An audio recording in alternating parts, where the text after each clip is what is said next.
بسم اللہ الرحمن الرحیم۔ السلام علیکم۔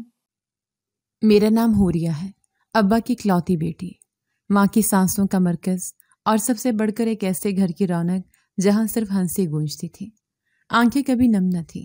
ہم شہر میں رہتے تھے، ابا کا پراپرٹی کا کاروبار تھا اور ہماری زندگی میں کبھی کسی چیز کی کمی نہیں رہی۔ اسکول سے لے کر ہر شوق تک ابا نے مجھے پلکوں پہ بٹھایا۔ میری ماں تو جیسے میرا سایہ تھی، ہر بات میری، ہر فکر میری۔ میں ایف ایس سی کے دوسرے سال میں تھی، ہر دن ایک نئی امید کے ساتھ کھلتا تھا۔ وہ دن بھی ایک عام سا دن تھا۔ اماں اور ابا دوا لینے کے لیے اسپتال جا رہے تھے، میں کالج میں تھی جب فون آیا۔ پہلی پہل تو سمجھ نہ آیا، آوازیں دھندلی تھیں۔ پھر کسی نے کہا آپ کے والدین کا ایکسیڈنٹ ہو گیا ہے، فوراً اسپتال پہنچے۔ میں نے زمین پر گرتی ہوئی آواز کو سمیٹتے ہوئے خود کو سنبھالا، رکشہ لیا اور دوڑتی ہوئی اسپتال پہنچی۔ وہاں پہنچ کر میری زندگی کا پہلا زخم میرے سینے میں پیوست ہوا۔ ابا کا جسم سفید چادر سے ڈھکا ہوا تھا، وہ جا چکے تھے۔ میری آواز حلق میں اٹک گئی، ہاتھ کانپ رہے تھے جیسے کسی نے میری روح چھین لی ہو۔ نہیں ابا، نہیں، میں چلاتی رہی، روتی رہی، کوئی جواب نہ آیا۔ اماں آئی سی یو میں تھیں، سر پر گہری چوٹ لگی تھی۔ ڈاکٹر نے مجھے الگ لے جا کر کہا بیٹا ان کے دماغ پر شدید اثر ہوا ہے، صرف دعا کریں، اب دوا سے زیادہ دعا کی ضرورت ہے۔ میں دن رات ان کے سرہانے بیٹھی رہی، ہر سجدے میں، ہر آنسو میں صرف ایک ہی دعا تھی، یا اللہ میری اماں کو بچا لے۔ میں تنہا نہیں جی سکتی، لیکن شاید آسمان نے میری آواز سننا چھوڑ دی تھی۔ 5 دن بعد وہ بھی چلے گئے، خاموشی سے، مجھے ایک بار بھی آواز نہ دی، نہ ہاتھ تھاما، نہ آنکھوں میں آخری بار دیکھا۔ جنازے کے دن میں خود کو بھی نہ پہچان سکی، سفید لباس، سوجی آنکھیں اور ہر طرف رشتہ داروں کی افسوس بھری نظریں۔ میرے تایا گاؤں سے آئے تھے، وہ ابا کے بڑے بھائی تھے۔ اماں کی میت کو کندھا دیتے وقت بھی میری نظریں دروازے پر لگی تھیں کہ شاید ابھی ابا واپس آ جائے، کوئی کہہ دے کہ یہ سب خواب ہے، لیکن ایسا کچھ نہ ہوا۔ تایا ابو نے میرے کندھے پر ہاتھ رکھا، بیٹا تم یہاں اکیلی کیسے رہو گی؟ چلو ہمارے ساتھ گاؤں، وہیں تمہیں سنبھال لیں گے۔ میرے پاس کوئی اور راستہ نہیں تھا، میری زندگی کی بنیادیں ایک ہی جھٹکے میں زمین بوس ہو گئی تھیں۔ تایا جان مجھے اپنے ساتھ گاؤں لے آئے۔ ابا کے جانے کے بعد وہی میرے سر پر واحد سایہ تھے، اور مجھے لگا شاید یہی میرا نیا گھر ہوگا، جہاں کچھ وقت میں سب نارمل ہو جائے گا۔ گاؤں پہنچتے ہی تائی جان نے میرا سامان ایک چھوٹی سے کمرے میں رکھوایا، وہ کمرہ جس میں پہلے مویشیوں کے چارے رکھے جاتے تھے، اب میرا ٹھکانہ بن گیا۔ کمرہ تو چھوٹا ہے، پر صاف ستھرا رکھنا تجھے ہی آئے گا، تائی نے پہلا جملہ یہی کہا۔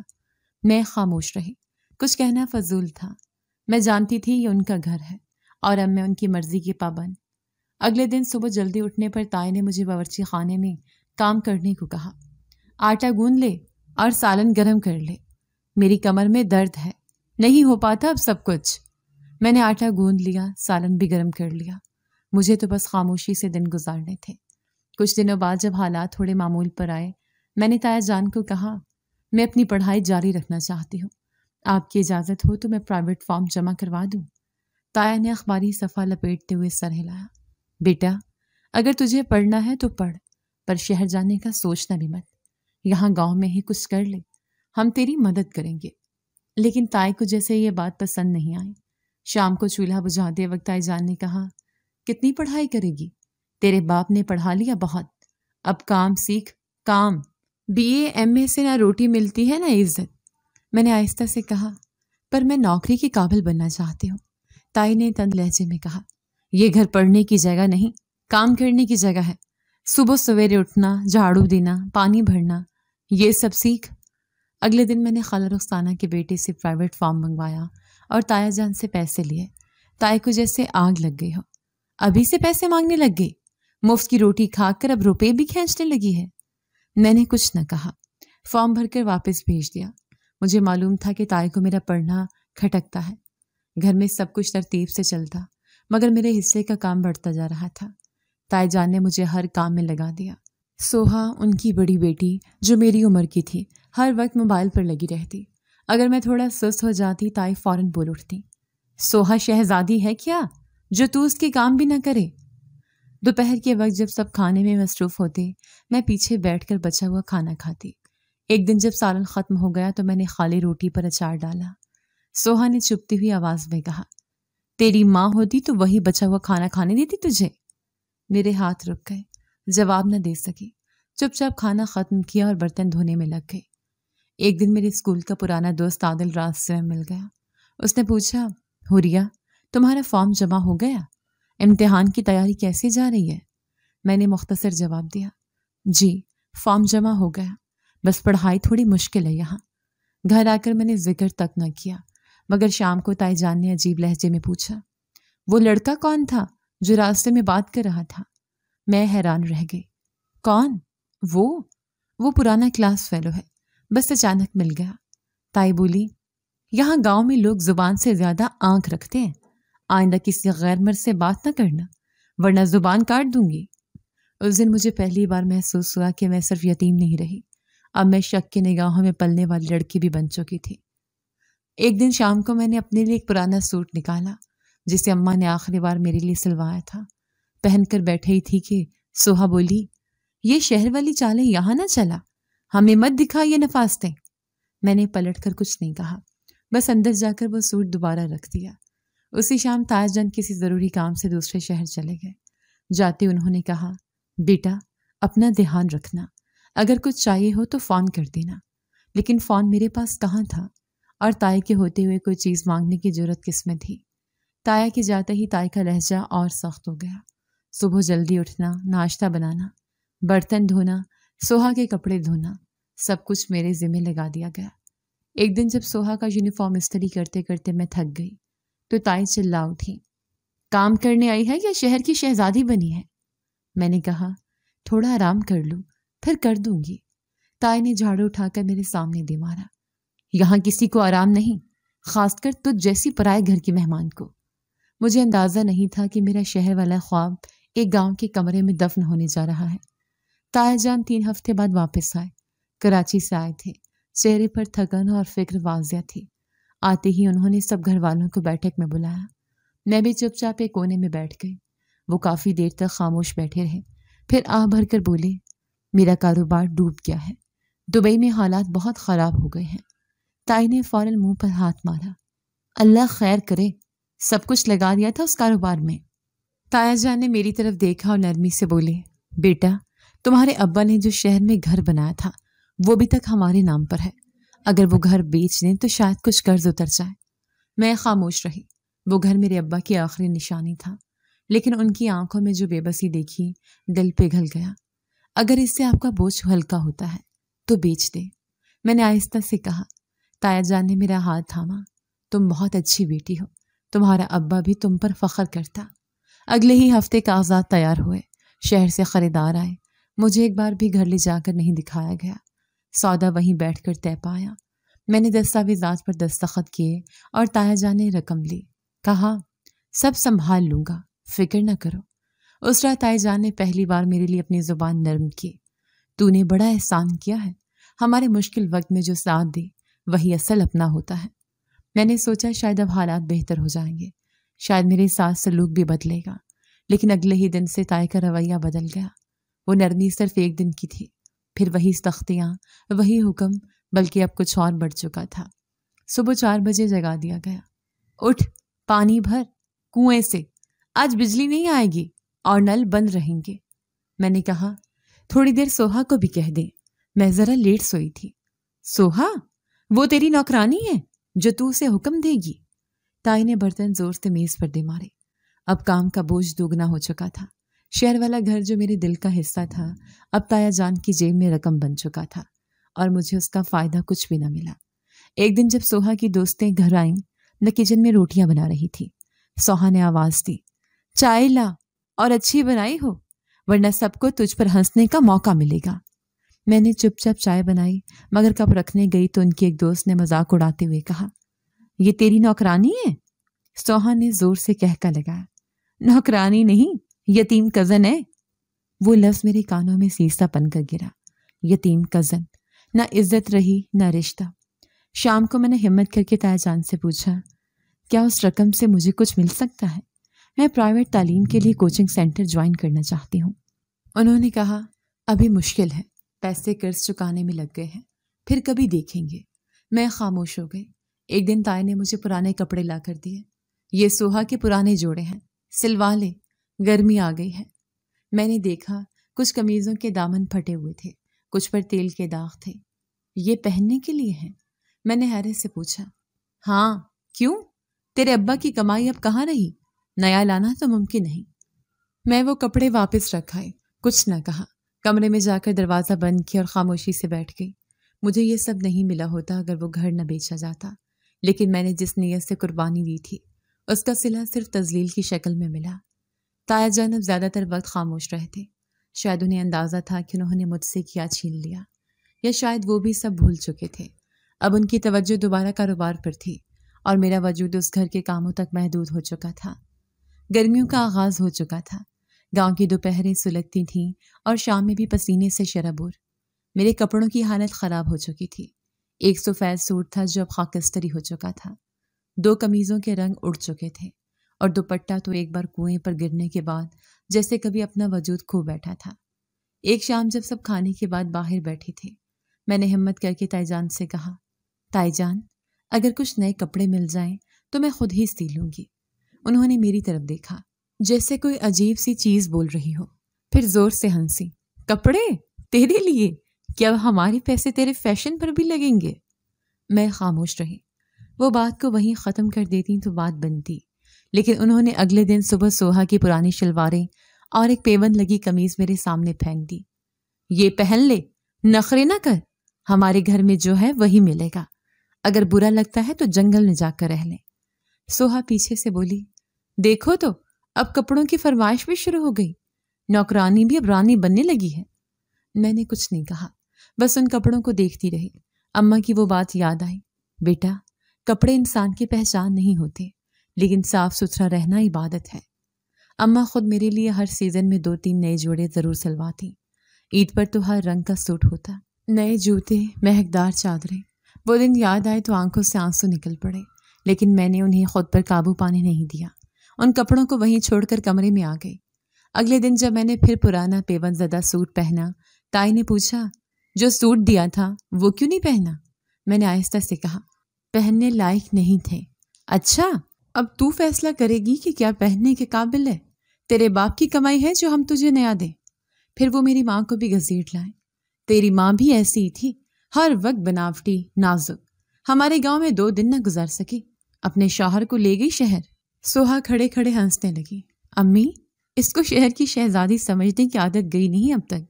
میں نے نظریں نیچی کر لی۔ جواب دینا فضول تھا۔ وہ دن میرے لیے بس ایک اور بوجھ بن گیا۔ 3 دن بعد گاؤں میں کسی کی شادی تھی۔ تائی اور ان کی بیٹیاں تیار ہو رہی تھیں، نئی چوڑیاں، خوشبوئیں، مہندی، سب کچھ تھا۔ میں نے پوچھا، میں بھی ساتھ چلوں؟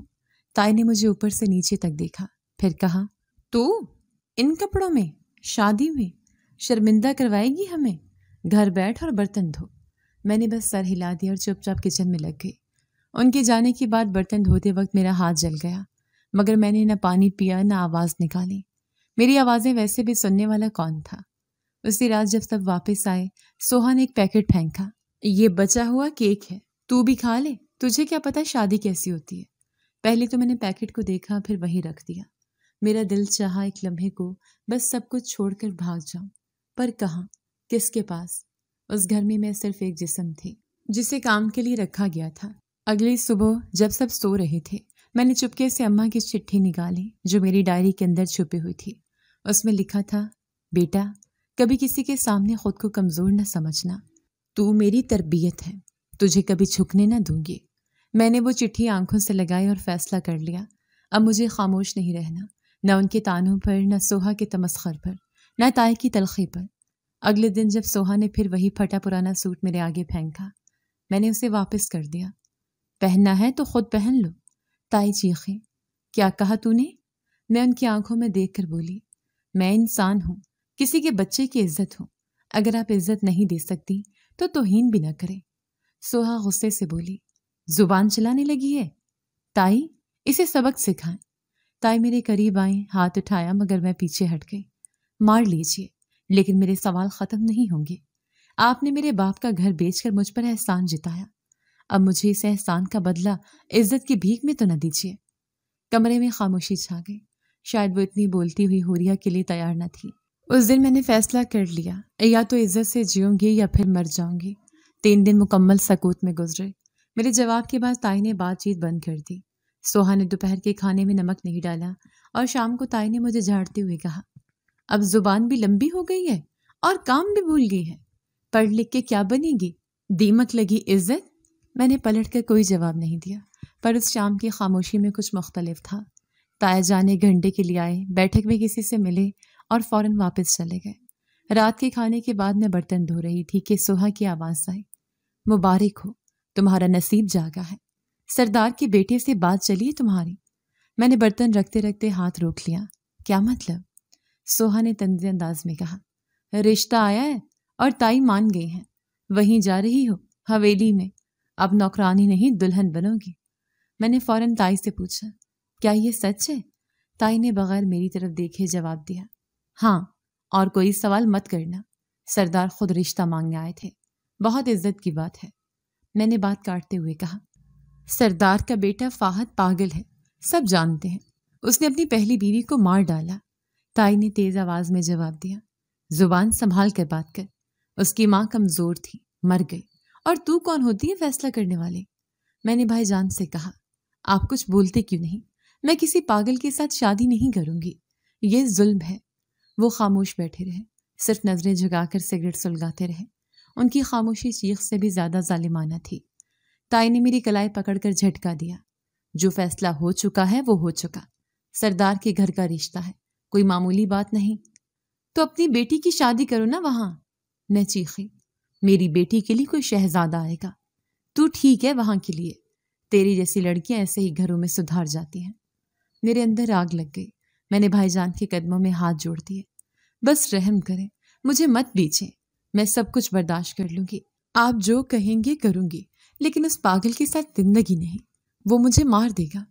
بھائی جان نے ایک لمحے کے لیے میری طرف دیکھا، پھر نظریں چرا لیں، اور تائی نے فوراً کہا، اتنی منتیں تو کسی نے تجھ سے شادی کے لیے نہیں کی، جتنا تو ہمارے سامنے گری جا رہی ہے۔ اس رات میری چپلیں باہر رہ گئی۔ کمرے میں واپس گئی تو تائی میرے پیچھے آئے، تو بھاگنے کی خواب دیکھ رہی ہے؟ اور پھر انہوں نے دروازہ بند کر کے مجھے بیڈ کے پائیدان سے باندھ دیا۔ اب جا، بچا لے کوئی تجھے۔ میں چیخنا چاہتی تھی، پر آواز بند تھی، ہاتھ بندھے ہوئے تھے، پاؤں سن ہو رہے تھے۔ باہر دروازے کے پیچھے سوہا اور اس کی چھوٹی بہن کی ہنسی آ رہی تھی۔ وہ کہہ رہی تھی، کل دلہن بنے گی، آج بندھی ہے۔ کیسی فلمی سین ہے نا؟ میری سانسیں تیز تھیں۔ میں نے خاموشی سے چھت کی طرف دیکھا، وہاں کچھ بھی نہیں تھا، نہ کوئی امید، نہ دعا۔ صبح تائی نے دروازہ کھولا، اٹھ، آج تیرا نکاح ہے، حویلی چلنا ہے، وہاں سب تیاری ہو چکی ہے۔ میں نے کپ کپاتے ہوئے کہا، مجھے نہیں جانا۔ تو مر جا، پر انکار نہ کر۔ سوہا نے سرخ جوڑا پکڑایا، یہ پہن لے، ابھی کے بعد تجھے یہ بھی نصیب نہیں ہوگا۔ نہایا بھی نہیں، بال کھولے، جوڑا پہنا اور حویلی لے جائے گئے۔ گاڑی کے شیشے سے باہر دیکھتی رہی، راستے کا ایک ایک موڑ لگ رہا تھا جیسے زندگی کا دروازہ بند ہو رہا ہے۔ حویلی کی دہلیز پر قدم رکھا تو بڑی بڑی آنکھوں والی نوکرانی نے آہستہ سے کہا، اسی کے لیے شادی ہے؟ دوسری بولی، پچھلی تو 2 مہینے میں ہی مر گئی تھی، اس کا کیا بنے گا؟ میں نے سنا لیکن کچھ نہ کہا۔ نکاح کے لیے مولوی بیٹھا تھا، میں نے سر جھکا لیا۔ قاضی نے پوچھا، قبول ہے؟ میں نے دل بند کر کے کہا، لب سکیڑ کر کہا، قبول ہے۔ بس نکاح مکمل ہوا۔ تائی نے دور کھڑے ہو کر اطمینان سے دیکھا، جیسے کوئی سودا مکمل ہو چکا ہو۔ مجھے نہیں پتا تھا صبح میرا نکاح ہے یا میری تدفین۔ نکاح کے بعد مجھے فوراً اندر لے جایا گیا، بڑا سا کمرہ جس میں ہر طرف سرخ اور سنہرے رنگوں کی جھلک تھی، دیواروں پر پرانے طرز کی لٹکتی تصویریں اور بیچ میں پڑا ہوا بھاری سا بیڈ۔ قالین اتنا نرم کہ پاؤں دھنسنے لگے، لیکن میرے اندر کی زمین سخت اور خوف سے بھری ہوئی تھی۔ نوکرانی نے آ کر کہا، بی بی جی، آپ کا کمرہ یہی ہے، فہد صاحب تھوڑی دیر میں آئیں گے۔ پھر دروازہ بند کر کے چلے گئے۔ میں نے ادھر ادھر نظر دوڑائی۔ کمرے کی ایک طرف لکڑی کی الماری تھی جس پر کچھ پرفیوم کی بوتلیں اور کتابیں رکھی تھیں، دوسری طرف چھوٹا سا میز تھا جس پر ایک تصویر رکھی تھی، شاید کسی بزرگ کی۔ ہر چیز ترتیب سے رکھی ہوئی، ہر شے صاف، لیکن مجھے سکون کہیں نظر نہیں آ رہا تھا۔ بیڈ کے کونے پر بیٹھ گئی، جوڑا اب بوجھ لگ رہا تھا، دوپٹہ بار بار سر سے گر رہا تھا اور بالوں میں لگی پن چبھن دے رہی تھی۔ ہر لمحہ لگ رہا تھا جیسے دروازہ کھلے گا اور وہ پاگل آ جائے گا۔ باہر سے قدموں کی آوازیں سنائی دی، کوئی آ رہا تھا۔ دل دھڑکنے لگا، سانس پھنسنے لگا۔ دروازہ آہستہ سے کھلا، اندر ایک قداور سنجیدہ چہرے والا مرد داخل ہوا۔ صاف شیو، سادہ سفید قمیض شلوار اور نظریں زمین پر۔ اس نے آ کر دروازہ بند کیا، جوتے اتارے اور بیڈ کے دوسرے کنارے پر بیٹھ گیا۔ چند لمحے خاموشی میں گزر گئے، پھر اس نے آہستہ سے کہا، تم ڈری ہوئی ہو؟ میں نے نظریں اٹھا کر دیکھا۔ سامنے جو بیٹھا تھا وہ نہ پاگل لگ رہا تھا نہ وحشی۔ وہ ایک مکمل ہوش مند، متوازن اور سادہ مزاج انسان لگ رہا تھا۔ میں کچھ نہیں کہوں گا، تم آرام کرو، اس نے کہا اور خود خاموشی سے دوسری طرف رخ کر کے بیٹھا رہا۔ مجھے یقین نہیں آیا یہ وہی فہد ہے جو سب کہہ رہے تھے کہ پاگل ہے، جس نے اپنی پہلی بیوی کو مار دیا تھا۔ میں نے آہستہ سے سوال کیا، آپ فہد ہیں؟ اس نے سر ہلایا۔ جی، لوگ کہتے ہیں آپ پاگل ہوں۔ وہ مسکرایا۔ پہلی بار؟ ہاں، کہتے ہیں اور شاید کہتے رہیں گے۔ میں نے نظریں جھکا لی، بات کرنے کی ہمت باقی نہیں رہی تھی۔ کچھ دیر بعد وہ اٹھا، کتابوں کی طرف گیا، ایک کتاب نکالی اور پڑھنے لگا۔ نہ کوئی آواز، نہ شور، نہ زبردستی، جیسے میں وہاں ہوں ہی نہیں۔ کمرے میں صرف پنکھے کی آواز تھی اور ورق پلٹنے کی ہلکی سی سرسراہٹ۔ وقت گزرتا رہا، میں حیرت میں گم تھی۔ دل میں سوال ابل رہے تھے پر زبان بند تھی۔ کیا یہ کوئی نیا کھیل ہے یا واقعی کچھ اور ہے جو چھپا ہوا ہے؟ دوسری صبح میں نے فجر کی اذان سنی، اٹھ کر نماز پڑھی، تب تک وہ جا چکا تھا۔ نوکرانی آئی اور بولی، فہد صاحب روز صبح جلدی نکل جاتے ہیں فارم ہاؤس پر، شام کو واپس آتے ہیں۔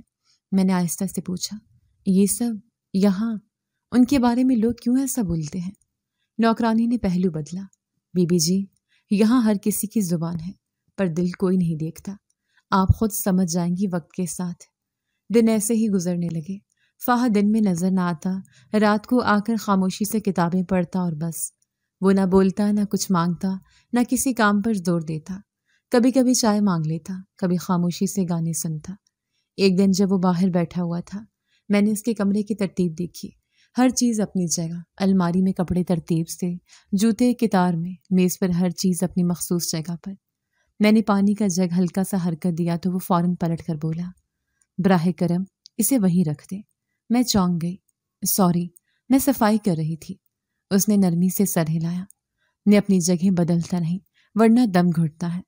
تب مجھے پہلی بار لگا کہ معاملہ کچھ اور ہے، شاید یہ پاگل پن نہیں، کچھ اور ہے، کسی ذہنی حالت کا اثر۔ میں نے فیصلہ کیا کہ خاموش رہ کر سب سمجھنے کی کوشش کروں گی۔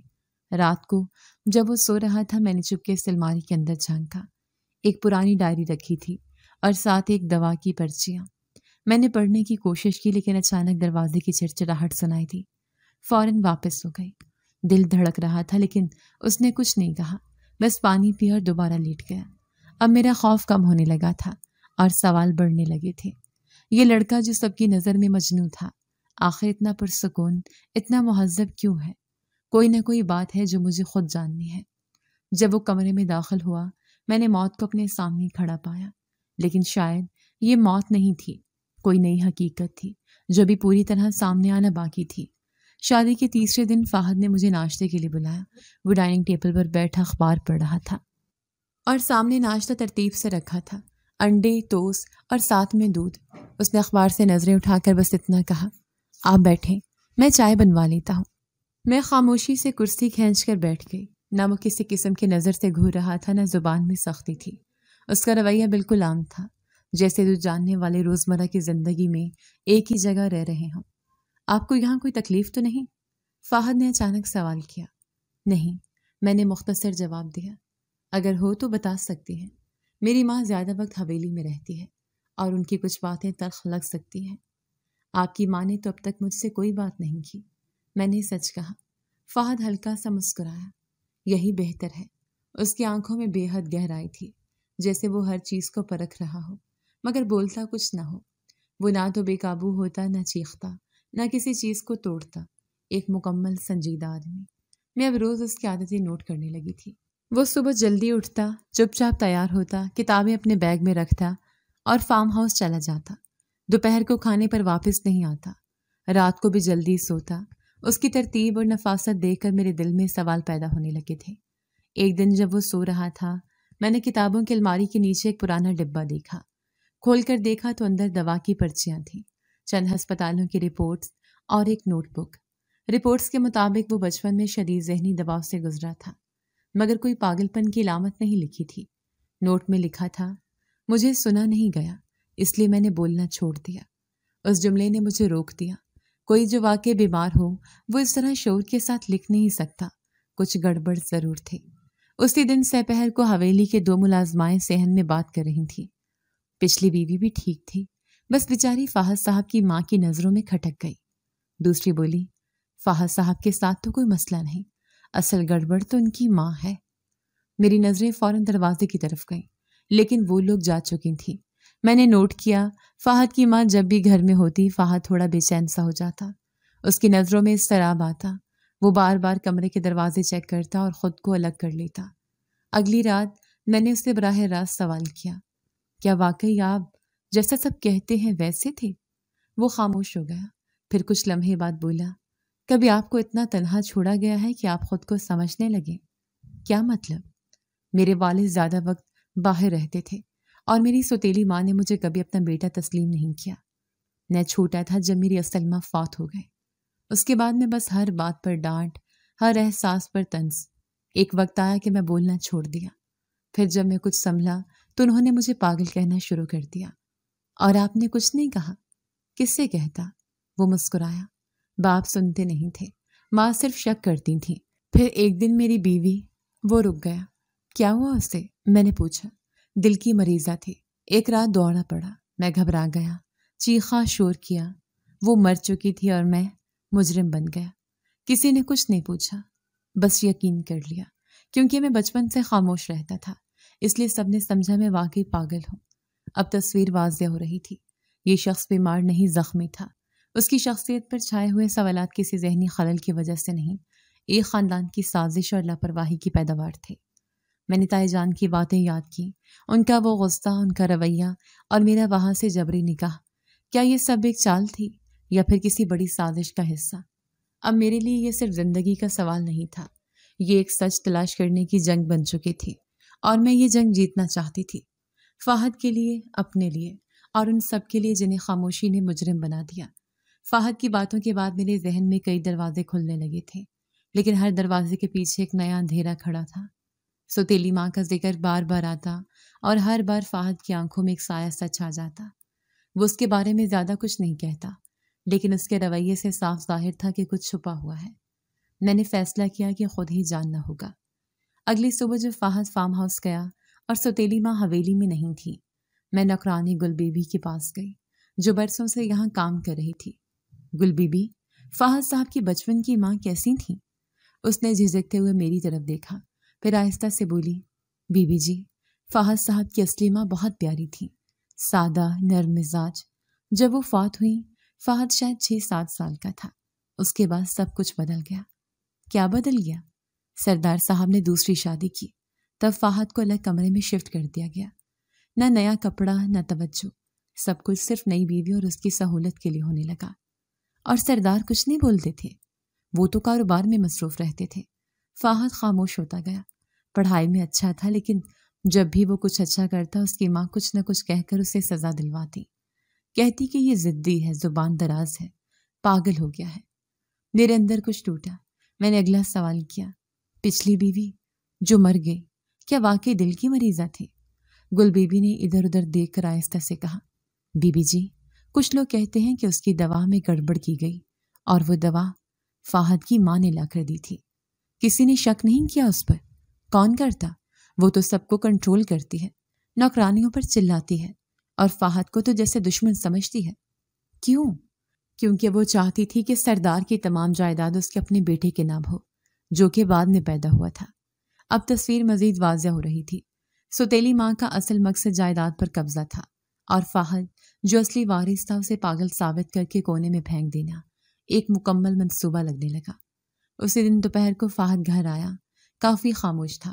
میں نے نوٹ کیا کہ وہ بار بار اپنے کمرے کے دروازے کو چیک کر رہا تھا، کتابوں کو جگہ سے ہٹا کر پھر واپس رکھتا، جیسے کچھ گم ہو گیا ہو۔ کچھ ڈھونڈ رہے ہیں؟ ہاں، میری ڈائری کل رات یہ میز پر تھی، اب نہیں ہے۔ آپ کی ماں کمرے میں آئی تھی؟ ہاں، صبح کہہ رہی تھی صفائی کروانے آئی ہوں، لیکن صفائی تو نوکرانی کرتی ہے۔ میں جان گئی کہ ڈائری اس کے ہاتھ لگ چکی ہے۔ وہ جو فہد کی ذہنی کیفیت، اس کے جذبات، اس کے اندر کی سچائیاں بیان کرتی تھی، اب شاید اس کے خلاف ایک اور ہتھیار بننے والی ہے۔ شام کو جب سب لوگ بیٹھی تھی، میں نے دیکھا کہ سردار صاحب لاؤنج میں بیٹھے کسی فائل میں دستخط کر رہے تھے۔ سوتیلی ماں ان کے قریب بیٹھی کچھ سمجھا رہی تھی۔ یہ پراپرٹی کے نئے کاغذات ہیں۔ فہد تو اب فارم ہاؤس میں مصروف رہتا ہے، ہم چھوٹے بیٹے کے نام کچھ منتقل کروا دیتے ہیں۔ وہ بڑے آرام سے بول رہی تھی۔ فہد کی مرضی لی ہے؟ سردار نے پوچھا۔ ارے وہ کب ان چیزوں میں پڑتا ہے، خاموش رہتا ہے، اسے فرق ہی نہیں پڑتا۔ میں نے خاموشی سے سنا، لیکن دل میں طوفان اٹھنے لگا۔ اگلا قدم کیا ہوگا؟ اب فہد کے کردار پر ایک اور وار ہونے والا تھا۔ رات کو جب ہم دونوں کمرے میں تھے، میں نے آہستہ سے کہا، آپ کی ڈائری مجھے ایک دن کے لیے دیں گے؟ کیوں؟ بس کچھ صفحے لکھنے ہیں۔ میں سمجھتی ہوں کہ اب وقت آ گیا ہے کہ آپ کی خاموشی ختم ہو۔ وہ پہلے تو ہچکچایا، پھر سر ہلا دیا، لیکن میرے خیال سے وہ اب گم ہو چکی ہے، تو ہمیں اسے واپس لینا ہوگا، کیونکہ جو کچھ آپ نے لکھا ہے وہ صرف آپ کا سچ نہیں، وہ اس سازش کا آئینہ ہے جو آپ کے خلاف چل رہی ہے۔ کیا مطلب؟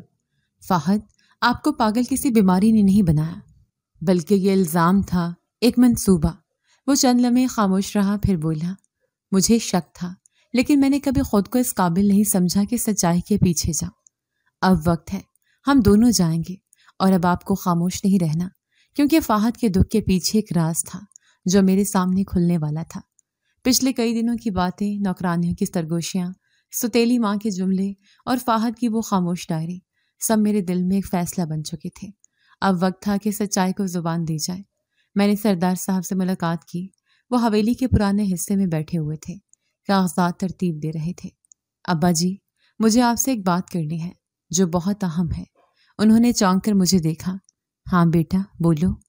فہد کا جو علاج ہو رہا ہے وہ در حقیقت اسے مزید نقصان پہنچا رہا ہے۔ میں نے اس کے نسخے ایک نیورولوجسٹ کو دکھائے ہیں شہر میں۔ ڈاکٹر نے کہا کہ دوا اس کے اعصابی توازن کو خراب کر رہی ہے، نہ کہ سنبھال رہی ہے۔ سردار صاحب نے چند لمحے میری طرف دیکھا، پھر گہری سانس لی۔ یہ دوائیاں اس کی ماں ہی لے کر آتی ہے، میں نے کبھی چیک نہیں کی۔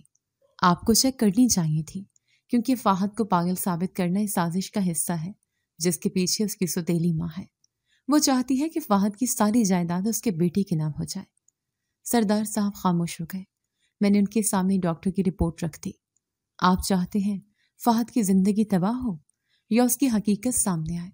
اسی شام فہد کے لیے ایک نیا تھراپسٹ بلایا گیا جو شہر سے آیا تھا۔ ملاقات مختصر تھی، لیکن اس نے بات چیت میں اندازہ لگا لیا کہ فہد صرف کچھ مخصوص اعصابی دباؤ کا شکار ہے۔ اسے مستقل دوائیوں کی نہیں بلکہ ہمدردی اور ترتیب کی ضرورت ہے۔ اسے روزمرہ معمولات میں سادہ سی سٹریس مینجمنٹ تھراپی دی جائے۔ 5 سے 6 مہینے میں مکمل توازن آ جائے گا، ڈاکٹر نے کہا۔ سردار صاحب نے وہی رات پہلی بار میرے سر پر ہاتھ رکھ کر کہا، بیٹی، تم نے میری آنکھیں کھول دی۔ اگلے دن جب فہد تھراپی کے بعد کمرے میں واپس آیا تو اس کے چہرے پر ہلکی سی مسکراہٹ تھی۔ کافی دنوں بعد کسی نے مجھ سے میرے حال پوچھے بغیر صرف میری بات سنی ہے۔ میں نے کہا، اب یہ معمول ہوگا۔ تمہیں پتہ ہے، جب تم پہلی بار آئی تھی مجھے لگا تم بھی باقیوں جیسے ہوگی، خاموش، تابع اور سوتیلی ماں کی حامی۔ تو کیا اب خیال بدل گیا؟ اب لگتا ہے شاید تم ہی وہ ہو جسے میں برسوں سے سننا چاہتا تھا۔ ان دنوں میں نے تھراپسٹ کی ہدایت پر فہد کے روزمرہ کاموں میں معمولی تبدیلیاں لانا شروع کی۔ اس کی الماری میں چیزیں ترتیب سے رکھنا، اس کی کتابیں ایک انداز میں لگانا، اس کا فیوریٹ ناشتہ روز مقرر وقت پر رکھنا۔ رفتہ رفتہ وہ بدلنے لگا۔ اس کی آواز میں ٹھہراؤ آ گیا، اس کی نظریں سیدھی ہونے لگی۔ وہ مجھ سے گاہے بگاہے چھوٹے چھوٹے سوال پوچھتا۔ آپ کون سی کتاب پڑھ رہی ہیں؟ یا کیا آج بارش ہوگی؟ ان چھوٹے سوالوں میں وہ اعتماد چھپا تھا جو اس کے اندر پلنے لگا تھا۔ ایک دن وہ میرے قریب آیا اور بولا، اگر تم اجازت دو تو میں تمہیں اپنی ڈائری دوبارہ لکھنے دوں؟ میں نے کہا، ہاں، لیکن اس بار آخری صفحے پر صرف تمہاری جیت لکھنی چاہیے۔ اس تبدیلی کے ساتھ ہی حویلی کا ماحول بھی بدلنے لگا۔ سردار صاحب فہد کے ساتھ وقت گزارنے لگے۔ ایک دن انہوں نے اپنے دوسرے بیٹی کے لیے ایک الگ زمین خریدی اور کہا، یہ تیرا حصہ نہیں، تیرا حق اپنی محنت سے بنا۔ فہد کا حق اس کے باپ کی امانت ہے۔ یہ سن کر سوتیلی ماں کے چہرے کا رنگ اڑ گیا۔ اگلے دن وہ مجھے آمنے سامنے ملی اور زہر بھرے لہجے میں بولی، تم نے میرے پورے سالوں کی محنت برباد کر دی۔ میں نے صرف اتنا کہا۔ نہیں، میں نے صرف بند دروازے کھولے ہیں جن کے پیچھے آپ نے ایک زندہ انسان کو دفن کر دیا تھا۔ فہد اب پوری طرح بدل چکا تھا۔ وہ زیادہ بات کرتا، چھوٹی باتوں پر رائے دیتا، حتیٰ کہ نوکرانیوں کو بھی سلام کرتا۔ وہ پہلے صرف اس خوف سے دیکھتی تھیں۔ ایک دن جب ہم دونوں لاؤنج میں بیٹھے تھے، فہد نے خود بات شروع کی۔ حوریہ، تمہیں میری پہلی بیوی کے بارے میں سب کچھ جان لینا چاہیے۔ میں نے سر ہلایا۔ مجھے سچ جاننے سے کوئی ڈر نہیں، لیکن آدھا سچ برداشت کرنا مشکل ہوتا ہے۔ اس نے گہری سانس لی۔ اس کا نام رابعہ تھا۔ میری پسند کی نہیں تھی، لیکن نکاح کر دیا گیا۔ وہ دل کی مریضہ تھی، اکثر چکر آتے، کمزوری تھی اور جذباتی مزاج۔ شادی کے بعد وہ یہاں آئی تو اسے ماحول سے سخت نفرت ہو گئی۔ میری ستیلی ماں نے اسے ہر وقت تنگ کرنا شروع کر دیا۔ کبھی کھانے میں نمک کم، کبھی کمرے میں صفائی کا بہانہ، کبھی بے عزتی کے جملے۔ تم نے کچھ کہا نہیں؟ میں تب بھی خاموش تھا، جیسے ہمیشہ رہا، بس سن لیتا، چپ رہتا۔ رابعہ بار بار کہتی کہ وہ واپس جانا چاہتی ہے۔ میں سمجھتا رہا شاید وقت کے ساتھ سب ٹھیک ہو جائے گا۔ اور پھر ایک رات اسے دورہ پڑا۔ میں چیخا، مدد کے لیے بلایا، لیکن تب تک وہ دم توڑ چکی تھی۔ صبح تو خبر پورے گاؤں میں پھیل چکی تھی کہ میں نے اپنی بیوی کو مار دیا۔ ستیلی ماں نے سب سے پہلے کہا، پاگل تھا، غصے میں مار دیا ہوگا، اور کسی نے سوال نہیں کیا۔ پوسٹ مارٹم رپورٹ، دل کا دورہ لکھا گیا، لیکن کسی نے اس پر دھیان نہیں دیا۔ بدنامی کا دائرہ مجھ پر کھینچ دیا گیا۔ پھر میرے علاج کی آڑ میں انہوں نے مجھے بند کمرے میں رکھا، دوائیاں دیتے رہے۔ مجھے سمجھ ہی نہیں آئی کہ میں زندہ ہوں یا جرم کی سزا کاٹ رہا ہوں۔ میں خاموشی سے سن رہی تھی۔ اس کی ستیلی ماں کے چہرے کے پیچھے جو کردار چھپا تھا اب صاف ظاہر ہو چکا تھا۔ اس نے نہ صرف فہد کو دنیا کے سامنے پاگل ثابت کیا، بلکہ اپنے بیٹے کے لیے وراثت کی راہ بھی ہموار کر لی۔ تمہارے والد کو اس بارے میں علم تھا؟ کچھ نہیں، وہ ہمیشہ میری ماں کی بات پر یقین کرتے رہے۔ شاید وہ بھی سمجھتے رہے کہ میں کمزور ذہن کا ہوں۔ اور اب سب بدل گیا ہے۔ تم نے جو کچھ کیا، میں زندگی میں پہلی بار خود کو جیتا ہوا محسوس کر رہا ہوں۔ میں نے اس کے کندھے پر ہاتھ رکھا۔ اب بھی وقت ہے، سب کچھ واپس لو۔ وہ حق جو تمہارا تھا، وہ آواز جو تمہارے اندر دبا دی گئی تھی۔ اگلی صبح سردار صاحب نے خاندانی وکیل کو بلایا۔ وراثت کے کاغذات نئے سرے سے تیار کیے گئے۔ فہد کا حق اس سے ملنے لگا۔ ستیلی ماں نے سخت احتجاج کیا، لیکن اس بار سردار صاحب نے اس کی ایک نہ سنی۔ فہد میرا بیٹا ہے اور وہ سب کچھ واپس پائے گا جو اسے چھینا گیا۔ 2 دن بعد فہد میرے پاس آیا۔ ہاتھ میں ایک پرانی فائل تھی۔ یہ میرے اسکول کے سرٹیفکیٹس ہیں، کالج کے مارکس شیٹ اور ایک پرانی فائل جس میں نے کبھی تعلیم مکمل کرنے کی خواہش درج کی تھی۔ کیا کرنے کا ارادہ ہے؟ میں چاہتا ہوں دوبارہ تعلیم شروع کرو، اپنی شناخت خود بناؤ، صرف سردار کا بیٹا نہیں، ایک مکمل انسان کے طور پر سامنے آؤ۔ میں نے ہنستے ہوئے کہا، اور اس سفر میں ایک ساتھی تمہارے ساتھ ہے۔ اس رات ہم نے فیصلہ کیا کہ اب وقت ہے گاؤں واپس جانے کا۔ مجھے تائی جان سے اپنا حساب چکانا تھا، وہی جنہوں نے مجھے بیچا، دھوکہ دیا، میری عزت اور خواہش دونوں کو رون دیا۔ تم میرے ساتھ چلو گے؟ میں نے فہد سے پوچھا۔ تم جہاں جاؤ میں وہاں ہوں، اب تمہیں اکیلا نہیں چھوڑ سکتا۔ ہم نے سفر کی تیاری کی۔ فہد نے سردار صاحب سے اجازت لی اور اگلی صبح حویلی کی گاڑی گاؤں کی طرف روانہ ہو گئی۔ راستے بھر میری آنکھوں کے سامنے وہ پرانا کمرہ گھومتا رہا، وہ پرانے کپڑے، وہ برتن، وہ زہر بھرے جملے۔ جب گاڑی گاؤں پہنچی تو میں نے وہی دروازہ دیکھا جہاں مجھے زبردستی بھیجا گیا تھا۔ تائی جان صحن میں بیٹھی تھی، ہمیں دیکھ کر پہلے پہچان ہی نہ سکی، پھر چہرے پر حیرانی اور پریشانی کا امتزاج آ گیا۔ السلام علیکم تائی جان، تو یہاں کیا کر رہی ہے؟ انہوں نے جلدی سے سوال کیا۔ اب حساب برابر کرنے آئی ہوں۔ یہ ہے فہد، میرا شوہر، سردار کا بیٹا، اور وہ پاگل جو آج وراثت کا مکمل وارث ہے۔ تائی کی نظریں جھک گئیں۔ سوہا دروازے کے پیچھے کھڑی تھی، جس کی شادی اب ایک نشئی کے ساتھ ہو چکی تھی اور جس کا وہی طنزیہ کہہ کے اب خاموشی میں بدل چکا تھا۔ اب میں جا رہی ہوں اپنی تائی جان کو ان کی حقیقت کا آئینہ دکھانے۔ گاؤں میں قدم رکھتے ہی وہ نظروں کا وزن دوبارہ محسوس ہوا، مگر اس بار نظریں ویسی نہیں تھیں جیسے پہلے تھی۔ ہر طرف سرگوشیاں ہو رہی تھیں، مگر اب انداز بدلا ہوا تھا۔ جو لوگ پہلے مجھے ترس کے نظروں سے دیکھتے تھے، وہ اب حیرت سے مجھے اور فہد کو دیکھ رہے تھے۔ یہ وہی لڑکا ہے نا، سردار کا بیٹا؟ ہاں، وہی جو پاگل تھا، لگتا تو نہیں پاگل۔ اس کی بیوی دیکھو کیسے پر اعتماد ہو گئی ہے۔ ہم جیسے جیسے گاؤں کے راستوں پر چلتے، ویسے ویسے سرگوشیوں کی تعداد بڑھتی گئی۔ تائی جان کے گھر پہنچ کر میں نے دروازہ کھٹکھٹایا۔ کچھ لمحے بعد سوہا نے دروازہ کھولا۔ اس کا چہرہ مرجھایا ہوا، آنکھوں کے نیچے سیاہ ہلکے اور ماتھے پر فکر کی لکیریں۔ السلام علیکم سوہا، ہم اندر آ سکتے ہیں؟ وہ کچھ لمحے ہچکچائے، پھر خاموشی سے پیچھے ہٹ گئی۔ میں اور فہد صحن میں آ گئے۔ تائی جان چارپائی پر بیٹھی تھی، فہد کو دیکھ کر جیسے سانس رک گیا ہو۔ جلدی سے دوپٹہ سنبھالا اور اٹھ کھڑی ہوئی۔ یہ کیا تماشا ہے؟ تم دونوں یہاں کیوں آئے ہو؟ تماشا تو اس دن ہوا تھا جب آپ نے مجھے ایک پاگل کے نام بیچا تھا، میں نے کہا۔ فہد نے آہستہ سے سر جھکا کر کہا، السلام علیکم تائی اماں۔ تائی کا چہرہ سرخ ہونے لگا۔ ہم نے تو تمہاری بھلائی چاہی تھی، سردار کے گھر بیاہ کر عزت دے دی تمہیں۔ عزت؟ آپ نے مجھے سودا بنا کر بیچا، لیکن جسے آپ پاگل سمجھتے تھے وہ آج سردار کی مکمل وراثت کا مالک ہے، اور میرا شوہر، میرا اعتماد۔ سوہا نے منہ پھیر لیا جیسے سچ برداشت نہ ہو رہا ہو۔ میں نے اس کی طرف دیکھا، اور تم؟ کیسی جا رہی ہے شادی؟ سوہا کی نظریں زمین پر جم گئی۔ شادی نہیں، جہنم ہے۔ وہ نشئی جو رات کو دروازے توڑ کر آتا ہے اور دن میں میری جیبیں ٹٹولتا ہے۔ تائی کا لہجہ ہار کی شکل اختیار کر چکا تھا۔ کیا لینے آئی ہو اب؟ کچھ نہیں، صرف یہ بتانے کہ جنہیں کمزور سمجھا وہ آج سر اٹھا کر چلتے ہیں، اور جنہوں نے ظلم کیا وہ سر جھکا کر جیتے ہیں۔ فہد نے میری طرف دیکھا جیسے پوچھ رہا ہو، اب چلے؟ میں نے گردن ہلائے۔ جانے سے پہلے دروازے کے پاس ایک لمحہ رکی، وہی دروازہ جہاں کھڑے ہو کر میں نے ایک دن نیا سوٹ مانگا تھا اور پھٹے کپڑے میری طرف پھینکے گئے تھے۔ دروازہ پار کرتے ہی باہر گاؤں کے چند پرانے چہرے نظر آئے۔ خالہ رشیدہ، جنہوں نے کبھی کہا تھا یتیموں کو سر چھپانے کی جگہ مل جائے تو شکر کرنا چاہیے، آج میرے قریب آئے۔ بیٹا، ہم نے تو جو سنا وہی سمجھا، تمہارے نصیب کا تو ستارہ چمک گیا۔ فہد تو بڑا پڑھا لکھا اور سلجھا ہوا نکلا۔ ستارہ کبھی غروب نہیں تھا، بس آنکھوں میں دھند تھی، میں نے جواب دیا۔ وہ دن گاؤں میں جیسے ایک نئی کہانی کا آغاز تھا۔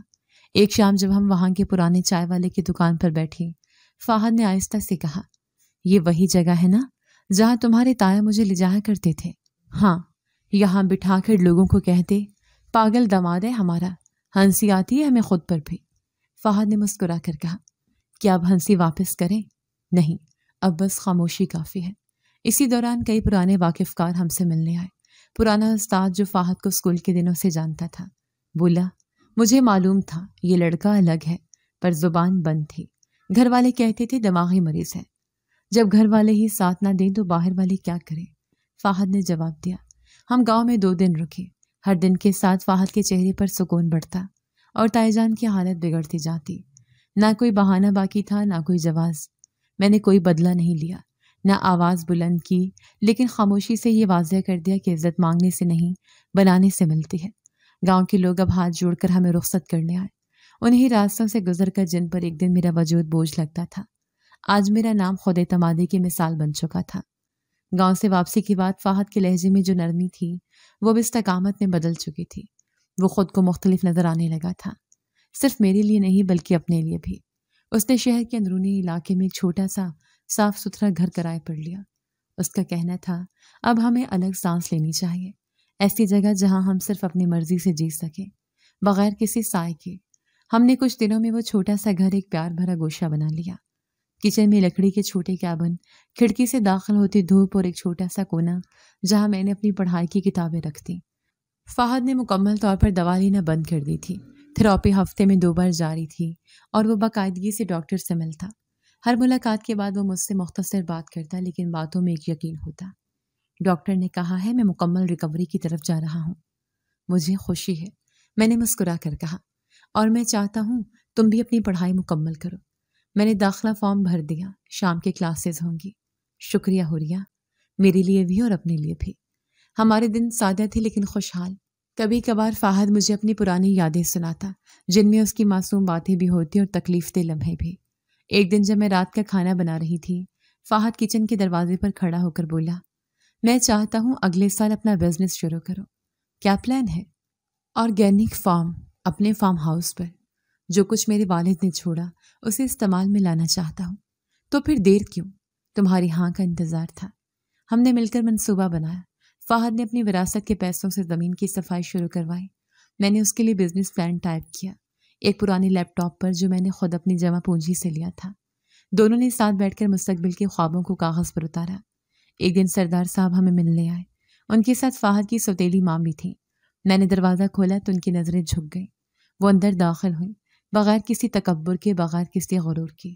بیٹا، میں تم سے کچھ کہنا چاہتی ہوں، انہوں نے فہد سے مخاطب ہو کر کہا۔ فہد خاموش رہا، صرف سر ہلایا۔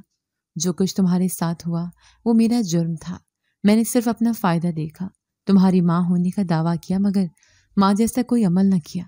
فہد نے سکون سے جواب دیا، ابا نے سب کچھ مجھے دے دیا، لیکن جو آپ نے چھینا وہ برسوں واپس نہیں آئے گا۔ میں جانتی ہوں، وہ بولی، لیکن شاید اللہ نے تمہاری زندگی میں حوریہ کو بھیج کر مجھے معاف کرنے کا ایک راستہ دیا ہے۔ فہد نے میری طرف دیکھا، میں نے ہلکا سا سر ہلا دیا۔ معاف کرنا کمزوری نہیں ہوتی، خاص طور پر جب کسی کی آنکھوں میں ندامت دکھائی دے۔ وہ دن ہمیں ایک مکمل موڑ دے گیا۔ ہم اب ماضی سے جڑے ضرور تھے مگر جکڑے نہیں تھے۔ میں نے تعلیم مکمل کرنے کا وعدہ پورا کیا۔ یونیورسٹی کی رات کی کلاسز، روزانہ 2 گھنٹے کی پڑھائی، اور آخرکار میرا BA مکمل ہو گیا۔ سرٹیفکیٹ ہاتھ میں لے کر جب فہد کے سامنے رکھا تو وہ خاموشی سے مجھے دیکھتا رہا۔ اب تم ڈگری ہولڈر ہو، اب تم بزنس مین بنو۔ وہ مسکرا دیا۔ اس کی آنکھوں میں وہ روشنی تھی جو کسی مکمل انسان کی ہوتی ہے۔ 1 سال بعد فہد کا فارم ہاؤس پوری طرح سے ایک چھوٹے آرگینک پروجیکٹ میں بدل چکا تھا۔ مارکیٹ میں اس کے پھل اور سبزیاں جا چکی تھیں۔ گاؤں کے کئی لوگ اب اس کے ساتھ کام کر رہے تھے، جن میں وہی نوکر بھی تھے جو کبھی اس پر ہنستے تھے۔ ایک شام ہم فارم ہاؤس کے باہر بیٹھے چائے پی رہے تھے۔ سورج غروب ہو رہا تھا۔ میں نے فہد سے پوچھا، کیا تم اب خود کو مکمل محسوس کرتے ہو؟ نہیں، مکمل کبھی نہیں ہوتا کوئی، لیکن اب میں ادھورا بھی نہیں ہوں۔ اور میں، تم وہ ہو جس نے مجھے میرے اندر سے نکالا۔ میں نے چائے کا کپ نیچے رکھا اور آسمان کی طرف دیکھا۔ فہد، جو سفر ہم نے طے کیا ہے وہ صرف ہمارا نہیں، ان سب کا ہے جو کمزور سمجھے جاتے ہیں، جنہیں آواز نہ دی جائے، یا جو زبان بند کر کے جیے جاتے ہیں۔ تو اب لکھو، اپنی کہانی لکھو۔ میں نے سر ہلایا، اور وہ دن تھا جب میں نے اپنی زندگی کے ہر صفحے کو سچائی سے جوڑنا شروع کیا۔ میں نے ایک چھوٹا سا بلاگ شروع کیا جہاں میں اپنی زندگی کے تجربات لکھتی۔ گاؤں کی لڑکیاں مجھ سے مشورے لینے لگی، کچھ نے لکھنے کی ہمت کی، کچھ نے تعلیم جاری رکھنے کی۔ وہی حوریہ جو کبھی پھٹے کپڑوں پر احسان جھیلتی تھی، اب اوروں کے لیے حوصلے کی علامت بن گئی تھی۔ میں جانتی ہوں دنیا مشکل ہے، لیکن خود کو بدلنا پہلا قدم ہے۔ میں حوریہ ہوں جسے سب نے کمزور سمجھا، لیکن میں کمزور نہیں تھی، صرف وقت نے مجھے مضبوط ہونا سکھا دیا۔ ظلم چاہے جتنا بھی گہرا ہو، سچائی اور حوصلہ بالآخر راستہ بنا ہی لیتے ہیں۔ جو خود پر یقین رکھتا ہے وہ وقت کے ساتھ اپنی قسمت بھی بدل سکتا ہے۔ جی تو دوستو، کیسی لگی آپ کو ہماری آج کی کہانی؟ اپنی رائے کا اظہار ہمارے کمنٹس باکس میں ضرور کیجیے گا، اور اگر آپ کو ہماری ویڈیو پسند آئی ہے تو کر لیجیے ہمارے چینل کو سبسکرائب، ویڈیو کو لائک اور بیل آئیکن لازمی پریس کر لیجیے تاکہ ہر نئی آنے والی ویڈیو کا نوٹیفیکیشن آپ کو بر وقت موصول ہو سکے۔ ملتے ہیں ایسی ہی ایک سبق آموز کہانی کے ساتھ، تب تک کے لیے اللہ نگہبان۔